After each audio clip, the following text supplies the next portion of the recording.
ममता जी, क्या देखा आपने उत्तर प्रदेश में? 52% पिछड़े वर्गों की आबादी है। क्या ये 52% लोग योगी आदित्यनाथ के चेहरे को एक्सेप्ट करने के लिए तैयार हैं? देखिए, अभी तो योगी की बात ही नहीं हो रही है, वो तो भाजपा के नाम पर थी। योगी तो बाद में पैराशूट प्लानिंग की थी ना उन्होंने। तो लोगों ने तो भाजपा को वोट दिया था। लोग ये चाहते थे कि भारतीय जनता पार्टी सत्ता में आएगी तो शायद स्थितियां कुछ सुधरेंगी। लेकिन जिन जिन बातों को कह के भारतीय जनता पार्टी आई थी सत्ता में, तो वो सारे के सारे आज की तारीख में जुमले निकल गए। जो प्रधानमंत्री ने कहा ना कि वो मैंने तो 15 लाख की बात की थी और ये तो जुमला था, और चुनाव में इस तरीके के जुमले उछाले जाते हैं। तो आज जो वहां की जनता है उसका ये मानना है कि भारतीय जनता पार्टी के लिए सारी चीजें जुमला है। भारतीय जनता पार्टी ने कहा था कि कानून व्यवस्था। आप देखिए, पिछले 7 दिनों में उत्तर प्रदेश का जो मुख्यमंत्री है उसके अपने जिले में 7 हत्याएं हो गई। वहां का जो ब्राह्मण वर्ग है वो वहां से पलायन की बातें कर रहा है। जैसे ये कैराना के मुद्दे को उठा रहे थे कि मुस्लिम और हिंदू वहां पर हिंदू वहां घर छोड़ के जा रहे हैं। तो ऐसे ही वहां पर जो अंकुर शुक्ला को मारा गया उसके बाद से वहां पर उन्होंने अपने घर के ऊपर लगा दिया है कि ये मकान बिकाऊ है, हम यहाँ रहना नहीं चाहते हैं। और उस इलाके की कुछ और भी फैमिलीज ऐसे ही उसमें शामिल हो चुकी है। तो फिलहाल अगर उसकी आप बात करें कि 52% और 22% की, तो फिलहाल सारी ही जनता उनसे नाराज है। मैंने आपसे आते ही बताया था कि कई जगहों पर हमारी बात हुई। हम बाराबंकी गए थे, हम थोड़ा सा आगे सुल्तानपुर तक गए, फिर इधर उन्नाव गए, सीतापुर गए। तो यहाँ पे जो लोगों से जो बात निकली, और वो भी चाय के खोमचे में बैठे थे, कुल्हड़ में चाय पीते हुए समोसे के साथ, जब बात आई तो समोसे के साथ बात और चटपटी निकल के आई थी सामने। कि लोगों का ये कहना है कि हमने सोचा बहुत ज्यादा था कि भारतीय जनता पार्टी आएगी तो बहुत अच्छा कानून व्यवस्था होगी, चीजें सुधरेंगी, हमको नौकरियां मिलेंगी और भ्रष्टाचार कम होगा। लेकिन ये तो राम मंदिर में भी भ्रष्टाचार कर गए। अब इससे ज्यादा हम क्या बोले आपसे। तो राम मंदिर जिसको ये अपना आस्था का विषय मानते हैं, राम इनके आराध्य हैं, अपने आराध्य को उन्होंने नहीं छोड़ा, तो ये जनता को कहां छोड़ेंगे। जो काम 100 रुपए में पहले हो जाता था उसके लिए 500 रुपए इनको खर्च करने पड़ रहे हैं। तो ओबीसी हो, चाहे ब्राह्मण हो, चाहे वो मुस्लिम हो, हर कोई इनसे नाराज है। और अब वो ये इसीलिए आप देखिए ना कि देश के प्रधानमंत्री और गृह मंत्री को बार बार आकर यहाँ पर कैंपेन करना पड़ रहा है। उनको सरकारी अधिकारियों से चिट्ठियां डलवानी पड़ रही हैं क्योंकि इनकी रैलियों में भीड़ नहीं आ रही है, और इनको मनरेगा के मजदूर लाने पड़ रहे हैं अपनी भीड़ जुटाने के लिए। तो इसी से ये इन सब चीजों से ये जाहिर हो रहा है कि सरकार के पास ऐसा कुछ बताने के लिए या उपलब्धि के तौर पे देखिए, अरे अपने एड में छापने के लिए इनके पास ना अपनी सड़क है, ना अपनी कोई बिल्डिंग है। इनको वो भी एयरपोर्ट बीजिंग का चुराना पड़ रहा है, इनको सड़क चुरानी पड़ रही है ममता बनर्जी के यहाँ की। तो आप इसी से समझ लीजिए कि यूपी नंबर 1 किन सब चीजों में है। तो लोगों में खासतौर से और चूंकि आप अभिषेक जी, उत्तर प्रदेश में जाति व्यवस्था इतनी प्रोमिनेंट है कि जाति के आधार पर ही राजनीति होती आई है। तभी ये जो छोटे छोटे दल है, महान दल, वीआईपी और राजभर, निषाद, ये सब इसीलिए इतना फल फूल पाते हैं क्योंकि हमारे यहाँ खासतौर से उत्तर प्रदेश में जाति के आधार पर जो राजनीति होती है वो काफी प्रोमिनेंट है, और ये बार्गेन भी कर पाते हैं लास्ट मोमेंट तक जो बड़ी पार्टीज हैं उनसे। तो उनका ये मानना है, उनका ये साफ तौर पर ये कहना है कि योगी आदित्यनाथ जी आए थे, हमने सोचा था संत हैं, लेकिन इनका आचरण संत की तरह नहीं है।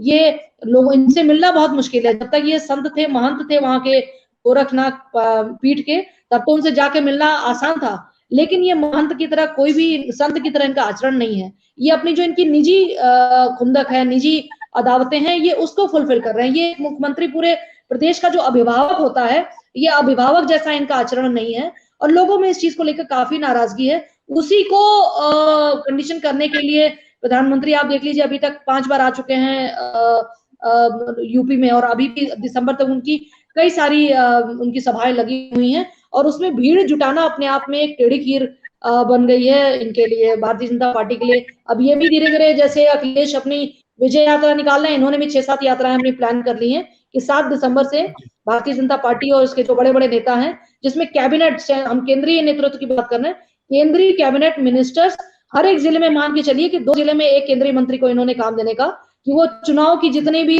तैयारियां होंगी उसका सुपरविजन करेगा। तो कहीं ना कहीं केंद्रीय नेतृत्व का प्रदेश की जो इनकी भाजपा की जो कार्यकारिणी है, जो इनके नेता हैं, उनके ऊपर वो विश्वास नहीं रह गया है।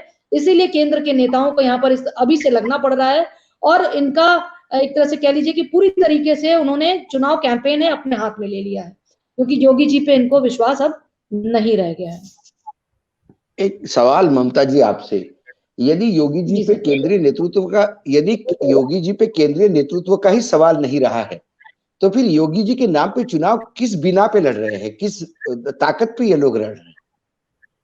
सर देखिए, आप भी जानते हैं कि केंद्रीय नेतृत्व की कभी भी पसंद नहीं थी, तो आरएसएस की पसंद है ना। इनका जो अटायर है वो हमेशा से आरएसएस को सूट करता था, और ऐसे समय पे योगी भले इनका भला कर पाए ना कर पाए, लेकिन नुकसान जरूर कर सकते हैं। तो इसलिए केंद्रीय नेतृत्व सीधे तौर पर अभी मुझे नहीं लगता है सर मोदी ने या अमित शाह जी ने ये बोला कि हम इनके चेहरे पे चुनाव लड़ेंगे। अभी सिर्फ बात हो रही है कि योगी जी को फिर से आप मुख्यमंत्री बनाना चाहते हैं कि नहीं चाहते। उन्होंने क्वेश्चन जनता के बीच में उछाला है। और केशव मौर्य के जरिए राजनीति में, क्योंकि आपकी बॉडी लैंग्वेज, आपकी जो बातें होती हैं वो काफी मदद करती है। तो केशव मौर्य मुझे नहीं लगता है कि वो खुद कुछ काम नहीं कर पाए, और वो इस हैसियत में है कि वो इस तरह की बातें कर पाए कि हम कहीं पे चुनाव लड़ेंगे, हम किसी के चेहरे पे भी चुनाव नहीं लड़ेंगे। तो जबान उनकी है, लेकिन जो शब्द है वो कहीं और आए हैं। लेकिन वो जो डबल स्पीकिंग वाला बीजेपी का जो हमेशा का एक रहा है, वो यूपी चुनाव में भी बड़े प्रखरता और बुखरता से सामने आता हुआ दिखाई दे रहा है। ऐसा बिल्कुल सही बात है, वरना अगर ऐसा नहीं होता तो क्या आपको लगता है कि मोदी की गाड़ी में जाते हमारे योगी जी पैदल जा रहे होते, और उसके बाद फिर उनको उसको कॉम्पनसेट करने के लिए दूसरे दिन फोटो शूट करवाना पड़ता, जिसमें एक में शॉल है, एक में शॉल नहीं है। ममता त्रिपाठी जी, हम लोग जब बचपन में स्कूल का समय, जो 90 का दशक था, हम लोग के स्कूल का दौर था, 4वीं 5वीं 6ठी क्लास का, उस दौर में हम लोग क्रिकेट खूब देखते थे। और उस दौर में एक बैट्समैन हुआ करते थे, इंजमामुल हक। पूरे विश्व क्रिकेट में उनका डंका बजता था। इंजमामुल हक को आउट करने के लिए दुनिया का कोई भी फील्डिंग साइड, वो बोल्ड और एलबीडब्ल्यू या कॉट बिहाइंड पे ज्यादा ध्यान नहीं देती थी। वो सब यही सोचते थे कि नहीं, रन आउट करना है। यानी उनके लूप होल्स को तलाशा गया था कि इंजमामुल हक दौड़ाओ, जितना दौड़ा सकते हो, थक जाएंगे, आउट हो जाएंगे। तो अखिलेश यादव के साथ दिक्कत यह है कि भारतीय जनता पार्टी ने बहुत सारे लूप होल्स छोड़े हुए हैं। उन लूप होल्स पे अखिलेश यादव का ध्यान क्यों नहीं है, और क्यों इस प्रकार का चुनाव लड़ रहे हैं जिसमें अंततः भारतीय जनता पार्टी को बहुत सारे उत्तर प्रदेश के सामाजिक समुदाय या जाति या बहुत सारे अलग समूह ऐसे हैं जो ना चाहते हुए भी अंततः बीजेपी के पाले में चले जाए, ऐसी आशंका दिख रही है। कारण क्या है कि अखिलेश यादव एक बहुत ही उल्टी रणनीति पर चल रहे हैं। देखिए अभिषेक जी, जैसा प्रोफेसर साहब ने भी बोला कि वो जो जवानी कुर्बान गैंग है, तो जो उनके सलाहकार हैं, चूंकि राजनीति में सलाहकार बहुत बड़ी भूमिका में होते हैं, और सलाहकार जैसे अभी से मंत्रालय बांटने लगे। भाई आज की तारीख में भारतीय जनता पार्टी से लोग नाराज हैं, इसमें कोई दो राय नहीं है, और मेन ओपोनेंट होने के नाते सबकी पहली पसंद अखिलेश यादव है। लेकिन अखिलेश यादव जमीन पर जाकर लोगों को कैसे कन्विंस करते हैं। देखिए ये बात तो सही है कि इस वक्त जो उनका जो पुराने नेता थे वो बिल्कुल हाशिए पे जा चुके हैं, और अब ये लाठी से लैपटॉप जो राजनीति कर रहे हैं। ये बार बार कह रहे हैं इनके पिताजी लाठी, भाई माना जाता था कि बहुत बड़े वो दंगल किया करते थे और बहुत बड़े पहलवान थे, और उनका धोबी पछाड़ जो दांव था, चरखा दांव था। तो ये सब चीजों की बात अब नहीं करते हैं अखिलेश यादव लैपटॉप की बात करते हैं। लेकिन कुछ जो नीति जो उनके बनाने वाला, जो उनका थिंक टैंक है, वो कहीं ना कहीं कमजोर है भारतीय जनता पार्टी के मुकाबले। क्योंकि आप जब अपने जो भी ओपोनेंट होता है, जब भी आप किसी बैटलफील्ड में जा रहे हैं, तो आप अगर ये मान के चले कि हमारा दुश्मन कमजोर है, तब आप कभी भी जीत नहीं सकते हैं। तो मुझे लगता है कि अखिलेश और उनके जो सलाहकार हैं वो इसी चीज को उनको फीड कर रहे हैं। क्योंकि मैंने भी देखा कि जो हम लोग गाजीपुर रैली की बात कर रहे हैं, जो उन्होंने यात्रा निकाली थी, मुझे जो लगता है कि इन्होंने जो पूरी सुबह 4 बजे तक की यात्रा निकाली, तो आपको क्या लगता है कि वो सारी जनता सुबह 4 बजे तक इनके साथ थी? वो तो महज कार्यकर्ता ही इनके साथ था ना। एक तो आप स्ट्रेटेजिकल भूल ये मान लीजिए कि हम लोग तो चलिए एक बहुत छोटा माध्यम है लोगों तक पहुंचने का इंटरनेट के जरिए, लेकिन अखबार और टीवी चैनल्स आज भी बहुत बड़ा माध्यम है। आपने जो अखबार है, जो मेन अखबार है, उसमें जो फ्रंट पेज की हेडलाइन थी, अगर आप 11 बजे तक उसको वाइंड अप करते तो आप फ्रंट पेज में आते। लेकिन एक दिन बाद बासी खबर होगी तो कौन छापता है? तो आपने पूरी रात यात्रा की, आप सुबह 4 बजे तक यात्रा करते रहे। आपकी जिसने भी ये प्लान किया था उसको ये सोचना चाहिए कि आप मेन ओपोनेंट है, आप चुनाव में जाने वाले हैं, और अगर आप सुबह 4 बजे तक अगर रैलियां करते हैं, इसका इम्पैक्ट कहाँ जाएगा? क्या कौन सी जनता वहां खड़ी होकर सुन रही थी? तो जो इनके जो थिंक टैंक है भारतीय जनता पार्टी का, अशोक सर मैं बताऊं आपको कि अभी मैं लखनऊ गई, वहां पे कई लोगों से बात हुई, संघ के भी कई लोगों से, हर हफ्ते मीटिंग होती है, हर हफ्ते बूथ तक की तैयारी हो रही है कि कैसे हमको बूथ को मजबूत करना है, कैसे हर एक आदमी को लाना है, चुनाव जिस दिन वोटिंग होगी बूथ तक कैसे लाना है। लेकिन अखिलेश यादव अभी इन सब चीजों की कोई तैयारी नहीं हो रही है वहां पर। किस तरीके से आप अपने ऑपोजिशन में आपकी भारतीय जनता पार्टी से कैसे लड़ेंगे, ये बिल्कुल नहीं तय कर पा रहे हैं। संगठन है, लेकिन संगठन के जो लोग हैं वो या तो आपको दिखेंगे टीवी पे बोलते हुए, या फिर वो आज की तारीख में वो भी ट्विटर पे लगे हुए हैं। अखिलेश यादव ने लखीमपुर जाने से पहले रात में ट्वीट किया कि मैं 11 बजे जाऊंगा। आपने पहले ही बता दिया। प्रियंका गांधी ने ट्वीट भी नहीं किया था, कुछ नहीं किया था, वो सीधे सीतापुर पहुंची थी, तब पुलिस ने उनको रोका था यहाँ पर। तो अगर आप चाहते हैं कि आप जमीन पे जाके लड़ाई करें, जनता के बीच में जाए, जनता के बीच में ये भी एक मैसेज हो कि हाँ ये मेरे साथ खड़े हैं और हमारे दुख सुख में, ये अखिलेश यादव ये पुरानी समाजवादी पार्टी नहीं है, ये बदली हुई समाजवादी पार्टी है, ये युवाओं की समाजवादी पार्टी है। कल जब ये जो टेट का पर्चा जब लीक हुआ है, उसके बाद इन्होंने, मुझे तो नहीं दिखाई पड़ रहा है कि समाजवादी पार्टी ने इसको लेकर कोई भी प्रदर्शन किया हो।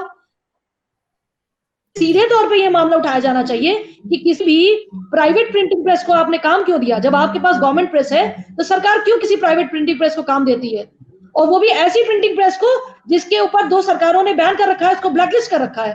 तो आपके पास जो बड़े बड़े मुद्दे हैं भाई, 69,000 परीक्षार्थी आकर लखनऊ राजधानी में सड़क के नीचे ठिठुरती ठंड में लेटे हुए हैं, सो रहे हैं, और वो सुबह मायूस होकर घर चले जाते हैं कि साहब एग्जाम नहीं हो पाया क्योंकि पर्चा लीक हो गया था। और इस तरीके से एक नहीं 15 परीक्षाएं ऐसी हुई हैं 5 साल में, जिसमें हर बार एग्जामिनेशन डे के जब परीक्षा शुरू होनी है उससे 2-3 घंटे पहले पर्चा लीक हो जाता है। क्यों? क्योंकि सरकार, मुझे जो लगता है शायद रविकांत सर इसको वो कर पाए कि सरकार, मुझे तो लगता है सर कि अब ये चाहती ही नहीं है कि कोई भी परीक्षा सीधे तौर पे हो और बच्चों को रोजगार मिल पाए। क्योंकि जब से आउटसोर्सिंग का पैटर्न शुरू हुआ है, आउटसोर्सिंग का चलन जो सरकारी महकमों में बढ़ा है, उसके बाद कोई नहीं चाहता है कि लोगों को सीधे तौर पे रोजगार मिले। क्योंकि आउटसोर्सिंग में जो कंपनीज लगी हुई हैं वो सब किसी आईएएस की, किसी बड़े नेता के जानने वाले की, कई रसूखदार लोगों की है, जो डिपार्टमेंट में मैनेज करते हैं, मोटा कमीशन पाते हैं और उसके बाद वो अपने लोगों को संविदा पे रखवाते हैं। तो मुझे तो लगता है कि सरकार खुद भी नहीं चाहती है कि बच्चों को रोजगार मिले। वो तो चूंकि कोर्ट का डंडा होता है, इसके बाद से वो लोग उसके बाद ये एग्जामिनेशन कराने का एक नाटक करते हैं, और लास्ट डे में जब बच्चा बेचारा साल भर तैयारी करता है, उसके बाद उसको पता चलता है कि पर्चा लीक हो गया। तो युवाओं से जुड़े हुए मुद्दे, रोजगार से जुड़े हुए मुद्दे, बेरोजगारी से जुड़े हुए मुद्दे, इन सब बातों को छोड़कर आप वहां पे बातें करते हैं कौन राजा भैया। आप बातें करते हैं कि जो है इन्होंने किसान बिल वापस ले लिया, किसान बिल पे इन्होंने चर्चा नहीं की। लेकिन आम जनता जिस चीज से जुड़ाव महसूस करती है, जैसे आप गांव में चले जाइए तो गांव में आपसे बात करेंगे कि साहब जो बिजली का बिल है हमारा वो बहुत ज्यादा आ रहा है, थाने में हमारा जो इंस्पेक्टर है, दरोगा है, वो सब सुन नहीं रहा है। तो इस तरीके की जो जनता से जुड़ी हुई और पॉकेट्स में अलग अलग पॉकेट में अलग अलग चीजें हैं, उसको समाजवादी पार्टी मेन ऑपोजिशन होने के नाते नहीं उठा पा रही है, जो कि उठाना चाहिए। क्योंकि जनता उसको सीधे तौर पे ये देख रही है कि भारतीय जनता पार्टी के मुकाबले सबसे मजबूत पार्टी समाजवादी पार्टी है, तो ये हमारा विकल्प है। जबकि एंटी इनकम्बेंसी का सीधे तौर पर ये समाजवादी पार्टी उसकी पसंद नहीं है, वो विकल्प है। और यही विकल्प अगर वो 1 महीने तक बनाए रखते हैं, अगर वो कंसिस्टेंसी मेंटेन करते हैं कि हाँ उन्होंने लोगों को कन्विंस करके रखा हुआ है, तब तो समाजवादी पार्टी मुझे लगता है कि दौड़ में और लड़ाई में रहेगी। वरना वो मैराथन वाला वही हाल होगा कि शुरू में आपने स्प्रिंट रेस कर दी और मैराथन की लास्ट लाइन तक आते आते आप बिल्कुल थक हार के गिर जाएंगे वहां पर। तो आपका मुकाबला भारतीय जनता पार्टी से है, जिसके पास संसाधन है, जिसके पास पैसा है, जिसके पास सारी वो तरीके, साम दाम दंड भेद हर तरीके हैं उसके पास चुनाव लड़ने और जीतने के लिए। तो ये बात भी इनको समझनी पड़ेगी समाजवादी पार्टी को कि आपका मुकाबला किससे है। आपका मुकाबला कांग्रेस से नहीं है जिसके पास काडर भी नहीं है, आपका मुकाबला है भारतीय जनता पार्टी से, और वो भी मोदी और अमित शाह वाली भारतीय जनता पार्टी से, जिसके पास कॉर्पोरेट्स का पैसा, अथाह पैसा बह रहा है। पैसे की कोई दिक्कत नहीं है, संसाधनों की कोई कमी नहीं है, आरएसएस जैसा काडर है उसके पास। तो ये चीज तो सही बात है, मैं अशोक सर की बात से पूरी तरीके से सहमत हूँ कि समाजवादी पार्टी को बहुत ज्यादा अभी उत्साह में ना आते हुए इस लड़ाई को जीतने के लिए लगातार लड़ना पड़ेगा और अपनी उसी ऊर्जा को बनाए रखना होगा आखिर तक। जी, ममता त्रिपाठी जी कुछ कहना चाहती थी आप? नहीं, जैसे सर ने जो साइकोफेंट्स की बात की थी, उसी साइकोफेंट्स की ही बात पे मैं आ रही थी कि जितने भी अभी अखिलेश के पास जो जवानी कुर्बान गैंग है, भैया तेरे नाम जवानी कुर्बान, ये जो गैंग है इसमें से ज्यादातर आपको ऐसे मिलेंगे जिनका जनाधार नहीं है, जो अपने क्षेत्र में अपना बूथ तक जमानत जब्त करवा चुके हैं, और ऐसे ही लोग आके अखिलेश यादव को सलाह देते हैं कि भैया ऐसे करिए, भैया वैसे करिए।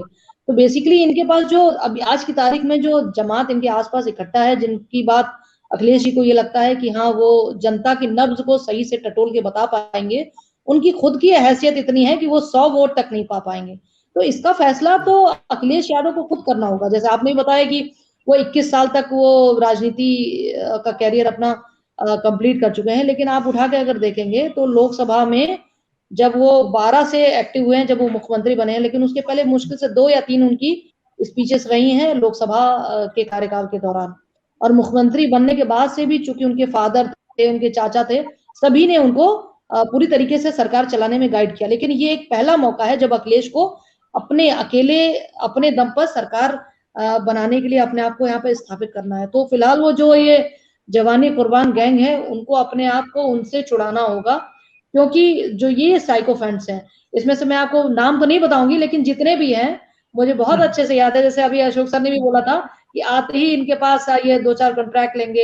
ये पहले साइकिल से चलते थे सब, या फिर बाइक से चलते थे, आज सबके पास 2-2, 3-3 फॉर्चुनर है, बड़े बड़े घर हैं लखनऊ में, और आप ये समझ लीजिए हाथ में रोलेक्स घड़ी पहन के चलते हैं, जिसकी कीमत 10 लाख से नीचे, मिनिमम 10 लाख से नीचे नहीं है।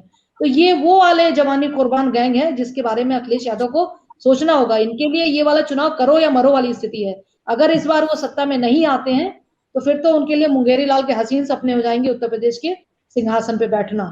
वो इसका फैसला तो देखिए उन्हीं को करना होगा, क्योंकि अब वो 5 साल उत्तर प्रदेश जैसे सूबे के मुख्यमंत्री रह चुके हैं। तो अगर वो ये आइडेंटिफाई नहीं कर पाते हैं कि कौन उनका शुभ चिंतक है, कौन नहीं है, क्योंकि मुझे बस लास्ट में बोलूंगी कि मुझे याद है मुलायम सिंह यादव जी से मैंने एक इंटरव्यू किया था इंडियन एक्सप्रेस में, तो उन्होंने एक बात बोली थी कि निंदक नियरे राखिए आंगन कुटीर चबाए, कि हम लोगों को राजनीति में रहने के साथ ही साथ अपने आसपास जो निंदा करने वाले हैं उनको जरूर रखना चाहिए, उनकी बात सुननी चाहिए, क्योंकि वो आपको हकीकत बताएगा। क्योंकि आप जो कुर्सी पे बैठ जाते हैं तो आपके पास ऐसे ही चापलूस आपको घेर लेते हैं जो हकीकत नहीं बताते हैं, और आप फिर आपको कान का कच्चा भी नहीं होना चाहिए। तो इन दोनों मामलों में अखिलेश यादव को अपने पिताजी से शायद ये सीखना चाहिए, तभी ये चुनाव ले जा पाएंगे। वरना तो भारतीय जनता पार्टी ऐसा सियासी दल है जो पानी पिला पिला के उनको दूर तक बिल्कुल बैटल ऑफ प्लासी, सही में वहां पे बैटल ऑफ प्लासी की तरह ही इनको लड़ाएगा, लास्ट में इनके पास कोई भी चारा नहीं रहेगा।